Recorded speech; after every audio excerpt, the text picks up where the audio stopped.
എല്ലാവർക്കും GK tips PSCയിലേക്ക് സ്വാഗതം. അസ്ഥിവ്യവസ്ഥ എന്ന ടോപ്പിക്കാണ് ഇന്നത്തെ വീഡിയോയിൽ ഉൾപ്പെടുത്തിയിരിക്കുന്നത്. കൂടുതലായിട്ടും +1 ബയോളജി ടെക്സ്റ്റിൽ നിന്നുള്ള ഭാഗമാണ് ഉൾപ്പെടുത്തിയിരിക്കുന്നത്. ചെറുതും വലുതുമായ 206 അസ്ഥികളും കുറച്ച് തരുണാസ്ഥികളും ചേർന്നതാണ് മനുഷ്യനിലെ അസ്ഥിവ്യവസ്ഥ.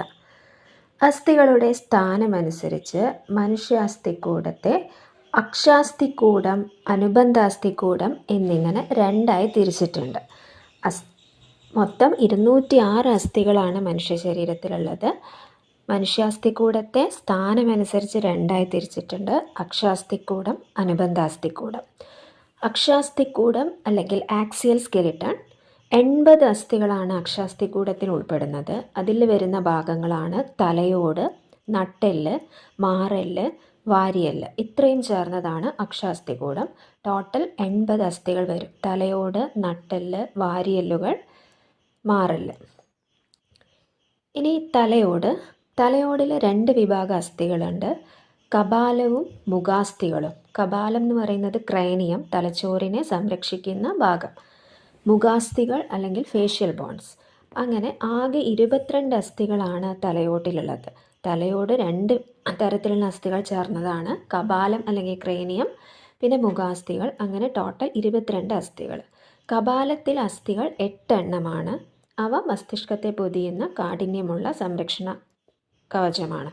മുഖഭാഗം 14 അസ്ഥിഘടകങ്ങൾ കൊണ്ട് നിർമ്മിച്ചിരിക്കുന്നു. ഇത് തലയോടിൻ്റെ മുൻഭാഗത്തായിട്ടാണ് കാണപ്പെടുന്നത്. വദനഗഹ്വരത്തിൻ്റെ കീഴ്ഭാഗത്തിൽ കാണപ്പെടുന്ന ഹയോയിഡ് എന്ന് വിളിക്കുന്ന U ആകൃതിയിലുള്ള ഏക അസ്ഥിയും തലയോടിൻ്റെ ഭാഗമാണ്. ഓരോ മധ്യകർണവും 3 ചെറിയ അസ്ഥികൾ ഉൾക്കൊള്ളുന്നു. ചെവി എന്ന ഭാഗത്തിൽ നമ്മൾ പറഞ്ഞിട്ടുണ്ട് മാലിയസ്, ഇൻഗസ്, സ്റ്റേപ്പീസ്. അതിൽ മനുഷ്യ ശരീരത്തിലെ ഏറ്റവും ചെറിയ അസ്ഥിയാണ് സ്റ്റേപ്പീസ്. ഇവയെ ഒരുമിച്ച് കർണാസ്ഥികൾ അല്ലെങ്കിൽ ഇയർ ഓസിക്കിൾസ് എന്ന് പറയും. തലയോടിനെ നട്ടെല്ലിൻ്റെ മുകൾ ഭാഗവുമായി 2 ഓക്സിപിറ്റൽ കോണ്ടൈലുകളുടെ സഹായത്താൽ യോജിപ്പിച്ചിരിക്കുന്നു. ഇനി നട്ടെല്ല് 26 കശേരുകികൾ ചേർന്നതാണ് നട്ടെല്ല് അല്ലെങ്കിൽ വെർട്ടിബ്രൽ കോളം. ഇത് മുതുകുഭാഗത്ത് സ്ഥിതി ചെയ്യുന്നു. ഇത് തലയോടിൻ്റെ കീഴ്ഭാഗത്ത് നിന്ന് തുടങ്ങി ഉടൽഭാഗത്തിൻ്റെ മുഖ്യ ചട്ടക്കൂടായി വർത്തിക്കുന്നു. ഓരോ കശേരുവിൻ്റെയും മധ്യത്തിലെ പൊള്ളയായ ഭാഗമാണ് സുഷുമ്നാ നാളി അല്ലെങ്കിൽ ന്യൂറൽ കനാൽ. അതിലൂടെയാണ് സുഷുമ്നാ നാഡി അല്ലെങ്കിൽ സ്പൈനൽ കോഡ് കടന്നു പോകുന്നത്. 22 കശേരുവികൾ ചേർന്നതാണ് നട്ടെല്ല്. ഓരോ കശേരുവിൻ്റെയും മധ്യത്തിലുള്ള പൊള്ളയായ ഭാഗമാണ് സുഷുമ്നാ നാളി അല്ലെങ്കിൽ ന്യൂറൽ കനാൽ. അതിലൂടെയാണ് സുഷുമ്നാ നാഡി കടന്നു പോകുന്നത്. ഇനി ഒന്നാമത്തെ കശേരുവാണ് അറ്റ്ലസ്. ഈ അറ്റ്ലസിനെ ഓക്സിപിറ്റൽ കോണ്ടൈലുകളുമായി സംയോജിപ്പിച്ചിരിക്കുന്നു. തലയോടിൽ നിന്ന് തുടങ്ങുന്ന നട്ടെല്ല് 5 വേർതിരിച്ചിരിക്കുന്നുണ്ട്. സെർവിക്കൽ അഥവാ കണ്ടകശേരുക്കൾ അത് 7 എണ്ണമാണ്. തൊറാസിക് അഥവാ ഔരസ കശേരുക്കൾ 12 എണ്ണമാണ്. ലംബാർ കശേരുക്കൾ 5 എണ്ണമാണ്. സേക്രൽ ഒന്നിലധികം കശേരുക്കൾ യോജിച്ചുണ്ടായവ. കോക്സിജിയൽ ഒന്നിലധികം കശേരുക്കൾ യോജിച്ചുണ്ടായവ. ഇങ്ങനെ 5 വേർതിരിച്ചിട്ടുണ്ട്. സെർവിക്കൽ അഥവാ കണ്ടകശേരുക്കൾ, തൊറാസിക് അഥവാ ഔരസ കശേരുക്കൾ, പിന്നെ ലംബാർ, സേക്രൽ, കോക്സിജിയൽ. മനുഷ്യനുൾപ്പെടെ ഒട്ടുമിക്ക സസ്തനികളിലും സെർവിക്കൽ കശേരുക്കളുടെ എണ്ണം 7 ആണ്. നട്ടെല്ല് സുഷുമ്നാ നാഡിയെ സംരക്ഷിക്കുകയും ശിരസ് താങ്ങി നിർത്തുകയും വാരിയെല്ലുകളെയും മുതുകിലെ പേശീകൂട്ടങ്ങളെയും ബന്ധിപ്പിക്കുന്ന ഭാഗമായി പ്രവർത്തിക്കുകയും ചെയ്യുന്നു. ഇനി നെഞ്ചിൽ അകഭാഗത്ത് മധ്യരേഖയിൽ കാണപ്പെടുന്ന പരന്ന അസ്ഥിയാണ് മാറെല്ല് അഥവാ സ്റ്റേണം. ഇനി വാരിയെല്ലുകൾ ആകെ 12 ജോഡി വാരിയെല്ലുകളാണുള്ളത്. കനം കുറഞ്ഞ പരന്ന അസ്ഥിയാണ് ഓരോ വാരിയെല്ലും. ഈ ഓരോ വാരിയെല്ലും പുറംഭാഗത്ത് നട്ടെല്ലിനോടും അകംഭാഗത്ത് മാറെല്ലിനോടും യോജിച്ചിരിക്കുന്നു. ഇതിന് മുതുകുവശത്ത് നട്ടെല്ലുമായി ബന്ധിപ്പിക്കുന്ന 2 പ്രതലങ്ങളുണ്ട്. അതുകൊണ്ട് ഇതിനെ ബൈസെഫാലിക് എന്ന് വിളിക്കുന്നു. ആദ്യത്തെ 7 ജോഡി വാരിയെല്ലുകൾ യഥാർത്ഥ വാരിയെല്ലുകൾ അഥവാ ട്രൂ റിബ്സ് എന്ന് പറയുന്നു. ഇവയെ മുതുകുഭാഗത്ത് തൊറാസിക് കശേരുക്കളോടും അകഭാഗത്ത് ഹയാലിൻ തരുണാസ്ഥിയുടെ സഹായത്താൽ മാറെല്ലിനോടും യോജിപ്പിച്ചിരിക്കുന്നു. 8, 9, 10 എന്നീ ജോഡി വാരിയെല്ലുകൾ മാറെല്ലിനോട് നേരിട്ട് യോജിക്കാതെ ഹയാലിൻ തരുണാസ്ഥി വഴി 7ാമത്തെ ജോഡി വാരിയെല്ലുമായി യോജിക്കുന്നു. ഇവയെ വെർട്ടിബ്രോ കോൺട്രൽ വാരിയെല്ലുകൾ അഥവാ കപട വാരിയെല്ലുകൾ എന്ന് പറയുന്നു. അവസാനത്തെ 2 ജോഡി വാരിയെല്ലുകൾ അകഭാഗവുമായി യോജിച്ചിട്ടില്ലാത്തതിനാൽ അവയെ അസ്ഥി വാരിയെല്ലുകൾ എന്ന് പറയുന്നു. തൊറാസിക് കശേരുക്കൾ, വാരിയെല്ലുകൾ, മാറല് എന്നിവ ഒത്തുചേർന്നതാണ് വാരിയെല്ലിൻ കൂട് അല്ലെങ്കിൽ റിബ് കേജ് എന്ന് പറയുന്നത്. അപ്പോൾ 12 ജോഡി വാരിയെല്ലുകളാണുള്ളത്. അത് പുറം ഭാഗത്ത് നട്ടലുമായിട്ടും അകംഭാഗത്ത് മാറലുമായിട്ടുമാണ് യോജിച്ചിരിക്കുന്നത്. അപ്പോൾ ഇത്രയാണ് അക്ഷാസ്ഥികൂടത്തിൽ വരുന്ന ഭാഗങ്ങൾ. ഇനി അനുബന്ധ അസ്ഥികൂടം. കൈകാലുകളിലെ അസ്ഥികളും അവയുടെ വലയങ്ങളും ചേർന്നതാണ് അനുബന്ധ അസ്ഥികൂടം. ഒരു കൈ അല്ലെങ്കിൽ കാലിൽ 30 അസ്ഥികളുണ്ട്. കൈയിലെ അസ്ഥികൾ humorous, radius, ulna, carpels. Carpels എന്ന് പറഞ്ഞാൽ മണിബന്ധ അസ്ഥികളാണ്, അത് 8 എണ്ണം. മെറ്റാകാർപ്പൽസ് കൈപ്പത്തിയിലെ അസ്ഥികളാണ് 5 എണ്ണം. ഫലാഞ്ചൻസ് കൈവിരലുകളിലെ അസ്ഥികളാണ് 14 എണ്ണം എന്നിവയാണ്. ഇപ്പോൾ കൈയിലെ അസ്ഥി humorous, radius, ulna, carpals, metacarpals, ഫലാഞ്ചൻസ്. അപ്പോൾ ഒരു കൈയിൽ 30 അസ്ഥികളുണ്ടാവും. ഇനി കാലിലെ അസ്ഥികൾ ഫീമർ അല്ലെങ്കിൽ തുടയെല്ല്, മനുഷ്യ ശരീരത്തിൽ ഏറ്റവും നീളം കൂടിയ അസ്ഥി. Tibia, fibula, tarsals. ടാർസൽസ് എന്ന് പറഞ്ഞാൽ കണങ്കാലിലെ അസ്ഥികളാണ് 7 എണ്ണം. മെറ്റാടാർസൽസ് 5 എണ്ണം. ഫലാഞ്ചൻസ് കാൽവിരലുകളിലെ അസ്ഥികൾ 14 എണ്ണം. ഇവയാണ്. അപ്പോൾ കാലിലെ അസ്ഥികൾ femur, tibia, fibula, tarsals, metatarsals, phalanges. കൈകളിലെ അസ്ഥികളാണ് radius, ulna, carpals, metacarpals, phalanges. Phalanges കാലിലും വരുന്നുണ്ട്. റേഡിയസും അൾനയും ഒക്കെ കൈയിലെ അസ്ഥികളാണ്. കാലിലെ അസ്ഥികളാണ് femur, tibia, fibula, tarsals, metatarsals, phalanges. ഇനി തോൾ വലയത്തിലും ശ്രോണി വലയത്തിലുള്ള അസ്ഥികളാണ്. അതായത് യഥാക്രമം കൈകളെയും കാലുകളെയും അക്ഷാസ്ഥികൂടവുമായി ബന്ധിപ്പിക്കാൻ സഹായിക്കുന്നതാണ് തോൾ വലയത്തിലെയും ശ്രോണി വലയത്തിലെയും അസ്ഥികൾ. തോൾ വലയം എന്ന് പറഞ്ഞാൽ കൈകളെ അക്ഷാസ്ഥികൂടവുമായി ബന്ധിപ്പിക്കുന്നത്. ശ്രോണി വലയം എന്ന് പറഞ്ഞാൽ നമ്മുടെ ഇടുപ്പിൻ്റെ ഭാഗം, കാലിനെ അക്ഷാസ്ഥികൂടവുമായിട്ട് ബന്ധിപ്പിക്കുന്നത്. അവയെ യഥാക്രമം ഇംഗ്ലീഷിൽ പെക്ടോറൽ ഗേർഡിൽ എന്നും പെൽവിക് ഗേർഡിൽ എന്നുമാണ് പറയാം.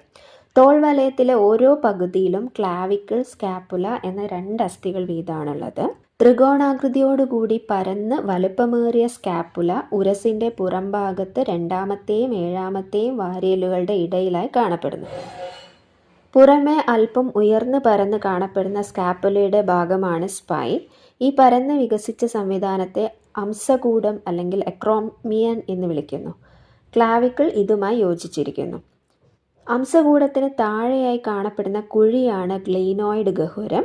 ഇതിലേക്ക് ഹ്യൂമറസിൻ്റെ ശീർഷം യോജിച്ച് തോൾ സന്ധിയായി രൂപപ്പെടുന്നു. ഹ്യൂമറസ് എന്ന് പറയുന്നത് നമ്മുടെ കയ്യിലെ അസ്ഥിയാണ്. ഈ ഹ്യൂമറസിൻ്റെ ശീർഷം ഗ്ലീനോയിഡ് ഗഹ്വരത്തിലേക്ക് യോജിച്ച് തോൾ സന്ധിയായിട്ട് രൂപപ്പെടുന്നു.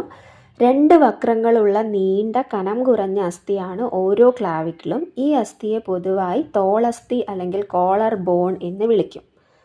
2 കോക്സൽ അസ്ഥികൾ ഉൾപ്പെട്ടതാണ് ശ്രോണി വലയം. 3 അസ്ഥികൾ ചേർന്നാണ് ഓരോ കോക്സൽ അസ്ഥിയും രൂപം കൊള്ളുന്നത്. അവയാണ് ഇലിയം, ഇഷിയം, പ്യൂബിസ്. അപ്പോൾ ശ്രോണി വലയത്തിലെ അസ്ഥികളാണ് 2 കോക്സൽ അസ്ഥികൾ ചേർന്നാണ് ശ്രോണി വലയം രൂപപ്പെട്ടിട്ടുള്ളത്. ഓരോ കോക്സൽ അസ്ഥിയും രൂപം കൊള്ളുന്നത് ഇലിയം, ഇഷിയം, പ്യൂബിസ് എന്നീ അസ്ഥികൾ ചേർന്നാണ്. ഈ 3 അസ്ഥികളും യോജിക്കുന്ന ഭാഗത്തെ അസെറ്റാബുലം എന്ന കുഴി രൂപം കൊള്ളുന്നു. ഇതിലേക്ക് തുടയെല്ലിൻ്റെ ഗോളാകൃതിയിലുള്ള അഗ്രഭാഗം യോജിക്കുന്നു. ശ്രോണി വലയത്തിൻ്റെ 2 പകുതികളും അധോഭാഗത്ത് ഒത്തുചേർന്ന് നാര് പോലുള്ള തരുണാസ്ഥി അടങ്ങിയ പ്യൂബിക് സിംഫസിസ് ആയി മാറുന്നു. അപ്പോൾ ഇത്രയാണ് അസ്ഥികൂടത്തിലെ അസ്ഥികൾ വരുന്നത്. ഇനി അസ്ഥിസന്ധികളെക്കുറിച്ച് നോക്കാം. ജോയിൻറ്റ്സ്.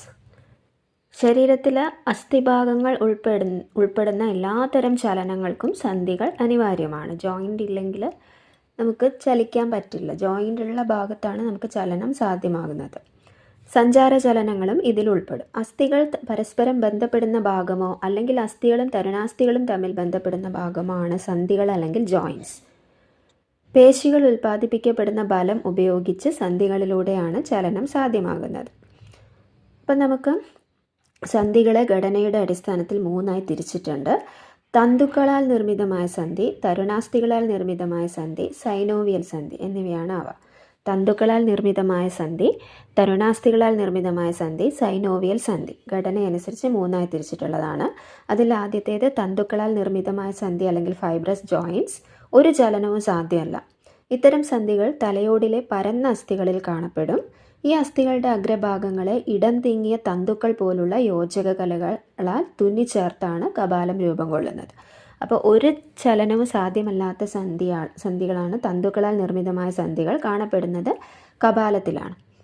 രണ്ടാമത്തേത് തരണാസ്ഥി സന്ധികളിൽ അസ്ഥികൾ പരസ്പരം തരണാസ്ഥികളുടെ സഹായത്താൽ ഒന്നിച്ചു ചേർന്നിരിക്കുന്നു. നട്ടെല്ലിലെ അടുത്തടുത്ത കശേരുക്കളുടെ ഇടയിലുള്ള സന്ധി ഇതിനൊരു മാതൃകയാണ്. ഇത് പരിമിതമായ ചലനം അനുവദിക്കുന്നുണ്ട്. മൂന്നാമത്തെ സൈനോവിയൽ സന്ധികളാണ്. രണ്ട് അസ്ഥികൾ പരസ്പരം ബന്ധിക്കുന്ന ഉപരിതലങ്ങളുടെ ഇടയിൽ ദ്രാവകം നിറഞ്ഞ സൈനോവിയൽ അറ കാണപ്പെടുന്നു. ഈ ക്രമീകരണം ചലനം സുഗമമാക്കാൻ സഹായിക്കുന്നുണ്ട്. ഈ സന്ധികൾ സഞ്ചാരത്തിനും മറ്റനവധി ചലനങ്ങൾക്കും സഹായിക്കുന്നു. അതിൽ വരുന്നതാണ് ഗോളരസന്ധി. ഗോളരസന്ധി എന്ന് ബോൾ ആൻഡ് സോക്കറ്റ് ജോയിൻറ്റ്, ഹ്യൂമറസിനും തോൾവലയത്തിനും ഇടയിൽ കാണപ്പെടുന്നത്. വിജാഗിരി സന്ധി അല്ലെങ്കിൽ ഹിഞ്ച് ജോയിൻറ്റ്, മുട്ടിലെ സന്ധി, കൈമുട്ടിലെയും കാൽമുട്ടിലെയും സന്ധിയാണ് വിജാഗിരി സന്ധി. കീലസന്ധി അല്ലെങ്കിൽ പിവോട്ട് ജോയിൻറ്റ്, അറ്റ്ലസിൻ്റെയും ആക്സിസിൻ്റെയും ഇടയിൽ. തെന്നി നീങ്ങുന്ന സന്ധി അല്ലെങ്കിൽ ഗ്ലൈഡിംഗ് ജോയിൻറ്റ്, കാർപ്പലുകളുടെ ഇടയിൽ, കൈപ്പത്തിയിലും കാൽപ്പത്തിയിലും കാണുന്നത്. പര്യാണസന്ധി, സാഡിൽ ജോയിൻറ്റ്, തള്ളവിരലിൻ്റെയും കാർപ്പലിൻ്റെയും മെറ്റാകാർപ്പലിൻ്റെയും ഇടയിൽ. ഇതൊക്കെ ചില എക്സാമ്പിൾസ് ആണ്. ഇനി പേശിയുടെയും അസ്ഥിവ്യവസ്ഥയെയും ബാധിക്കുന്ന ചില തകരാറുകളാണ് പറയുന്നത്. അതിലൊന്നാണ് മയാസ്തീനിയ ഗ്രാവിസ്. നാഡി പേശി സന്ധിയെ ബാധിക്കുന്നു. ശരീരത്തിൻ്റെ സ്വയം പ്രതിരോധ സംവിധാനത്തിൻ്റെ തകരാറ് കൊണ്ട് സംഭവിക്കുന്ന രോഗമാണ് മയാസ്തീനിയ ഗ്രാവിസ്. ഈ രോഗം അസ്ഥിപേശികളുടെ ക്രമം, ക്ഷീണം, തളർച്ച എന്നിവയ്ക്ക് കാരണമാകും. മറ്റൊന്നാണ് പേശീക്ഷയം അല്ലെങ്കിൽ മസ്കുലാർ ഡിസ്ട്രോഫി. ജനിതക അപാകതകൾ മൂലം അസ്ഥിപേശിക്ക് കാലക്രമേണ ഉണ്ടാകുന്ന നാശമാണ് പേശീക്ഷയം അല്ലെങ്കിൽ മസ്കുലാർ ഡിസ്ട്രോഫി. ക്ഷതപാതം അല്ലെങ്കിൽ ടെറ്റനി. ശരീരദ്രവത്തിൽ കാൽസ്യം അയോണുകൾ കുറയുമ്പോൾ പേശികൾ വേഗത്തിലും തീക്ഷ്ണമായും സങ്കോചിക്കുന്നു. അതിനെയാണ് ടെറ്റനി എന്ന് പറയാം. പാരാത്തോർമോൺ എന്ന് പറയുന്ന ഹോർമോണിൻ്റെ കുറവ് മൂലം ഉണ്ടാകുന്ന ഒരു രോഗം കൂടിയാണ് ടെറ്റനി അല്ലെങ്കിൽ ക്ഷതപാതം. സന്ധിവാതം അല്ലെങ്കിൽ ആർത്രൈറ്റിസ്. സന്ധികളിൽ ഉണ്ടാകുന്ന നീർവീക്കമാണ് സന്ധിവാതം. അസ്ഥിക്ഷയം അല്ലെങ്കിൽ ഓസ്റ്റിയോപോറോസിസ്. പ്രായം കൂടുന്നതിനനുസരിച്ച് അസ്ഥിഭാരത്തിൽ കുറവുണ്ടാവുകയും പൊട്ടാനുള്ള സാധ്യത കൂടുകയും ചെയ്യുന്ന അവസ്ഥയാണ്. ഈസ്ട്രജൻ ഹോർമോണിൻ്റെ അളവ് കുറയുന്നതാണ് പ്രധാന കാരണം അസ്ഥിക്ഷയം അല്ലെങ്കിൽ ഓസ്റ്റിയോപോറോസിസിന്. രക്തവാതം അല്ലെങ്കിൽ ഗൗട്ട്. പരൽ രൂപത്തിൽ യൂറിക് ആസിഡ് അടിഞ്ഞു കൂടുന്നത് മൂലം സന്ധികളിൽ ഉണ്ടാകുന്ന നീർവീക്കമാണ് രക്തവാതം അല്ലെങ്കിൽ ഗൗട്ട്. അപ്പം പേശിയുടെയും അസ്ഥിവ്യവസ്ഥയും ബാധിക്കുന്ന ചില രോഗങ്ങളാണ് മയാസ്തേനിയ ഗ്രാവിസ്. നാഡീപേശി സന്ധിയെ ബാധിക്കുന്നു ശരീരത്തിൻ്റെ സ്വയം പ്രതിരോധ സംവിധാനത്തിൻ്റെ തകരാറ് കൊണ്ട്. പേശീക്ഷയം അല്ലെങ്കിൽ മസ്കുലർ അട്രോഫി. ജനിതകപരമായ തകരാറ് മൂലം അസ്ഥിപേശിക്ക് കാലക്രമേണ ഉണ്ടാകുന്ന നാശം. ക്ഷതപാതം അല്ലെങ്കിൽ ടെറ്റനി. ശരീരത്തിൽ കാൽസ്യം അയോൺ കുറയുന്നത് മൂലം ഉണ്ടാകുന്ന അവസ്ഥ. പാരാത്തോർമോണിൻ്റെ കുറവ് ടെറ്റനിക്ക് കാരണമാകും. സന്ധിവാതം അല്ലെങ്കിൽ ആർത്രൈറ്റിസ്. സന്ധികളിൽ ഉണ്ടാകുന്ന നീർവീക്കം. അസ്ഥിക്ഷയം അല്ലെങ്കിൽ ഓസ്റ്റിയോപോറോസിസ്. പ്രായം കൂടുന്നതിനനുസരിച്ച് അസ്ഥിഭാരത്തിൽ കുറവുണ്ടാകുകയും പൊട്ടാനുള്ള സാധ്യത കൂടുകയും ചെയ്യുന്ന അവസ്ഥ. രക്തവാതം അല്ലെങ്കിൽ ഗൗട്ട്. പരൽ രൂപത്തിൽ യൂറിക് ആസിഡ് അടിഞ്ഞു കൂടുന്നത് മൂലം സന്ധികളിൽ ഉണ്ടാകുന്ന നീർവീക്കം. അസ്ഥിവ്യവസ്ഥയെക്കുറിച്ചുള്ള എക്സ്ട്രാ പോയിൻറ്റ്സ്. അസ്ഥികളെക്കുറിച്ചുള്ള പഠനമാണ് ഓസ്റ്റിയോളജി. മനുഷ്യ ശരീരത്തിൽ ഏറ്റവും വലിയ അസ്ഥി നമ്മൾ പറഞ്ഞു തുടയെല്ല് അല്ലെങ്കിൽ ഫീമർ. ഏറ്റവും ചെറിയ അസ്ഥി സ്റ്റേപ്പീസ് ആണ്. അസ്ഥികൾ നിർമ്മിക്കപ്പെട്ടിരിക്കുന്നത് കാൽസ്യം ഫോസ്ഫേറ്റ് കൊണ്ടാണ്. അസ്ഥികളുടെ വളർച്ചയ്ക്കും ആരോഗ്യത്തിനും ആവശ്യമായ വിറ്റാമിൻ ഡി ആണ്. അസ്ഥികളുടെ ആരോഗ്യത്തിന് ആവശ്യമായ ലോഹം കാൽസ്യം ആണ്. ഇന്ത്യയിലെ ആദ്യ അസ്ഥി ബാങ്ക് ആരംഭിച്ചത് ചെന്നൈയിലാണ്. 2003 ആരംഭിച്ചത്. ഇന്ത്യയിലെ ആദ്യ അസ്ഥി ബാങ്ക് ആരംഭിച്ചത് ചെന്നൈയിലാണ്. അസ്ഥികളുടെ കാഠിന്യത്തിന് കാരണം കാൽസ്യം ഫോസ്ഫേറ്റ് ആണ്. അസ്ഥികളെ സ്ഥാനഭ്രംശം സംഭവിക്കാതെ സന്ധിയിൽ ഉറപ്പിച്ചു നിർത്തുന്നത് സ്നായുക്കളാണ്.